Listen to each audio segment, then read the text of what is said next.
mid-70s, we were tough. Life didn't end because the lights went out. Us Brits did what we did best. Desperate measures called for large measures. Bring on the home brew. What are we having for supper? Consomme or socks? That's Stan's beer. He's brewing up the hops. Oh, blimey, not on that lark, are you? I ain't a do-it-yourself beer, King. You can scoff, mate. I tell you something, I can make better tuppence eighty a pint. Hey, just think how much lolly I saved, Mum. Yeah, what are you going to do with all the money you saved, Stan? Spend it in a boozer if I know it. In the mid-70s, an estimated 2 million households converted our airing cupboards to home breweries. After all, why buy when we could brew our own?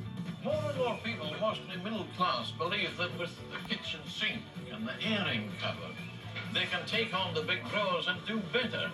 With 85p and one of these and some water and sugar, you can make yourself 40 pints of wallet.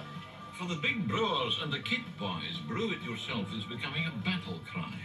Already 18 companies sell £5 million worth of kits a year. My mum and dad did a bit of home brewing. When it became a thing, they started buying the kits and doing a bit. Kept them busy for a while.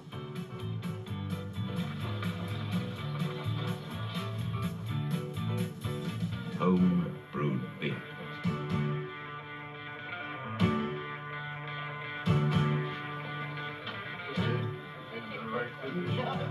Here, in the homebrew belt of Pembrokeshire, beer making is a fine and serious art. George, you're the judge. We want your verdict on beer. Careful and a considered judgment on this beer. Well, the best beer that ever been on my tongue. Now, if you tasted it, we'd be more convinced now. Tasted it? Just have a...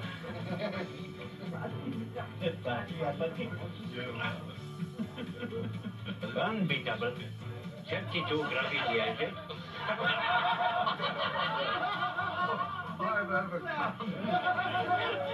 I've just overcome. Homebrew was just one distraction from the gloom outside. But up north, another was brewing.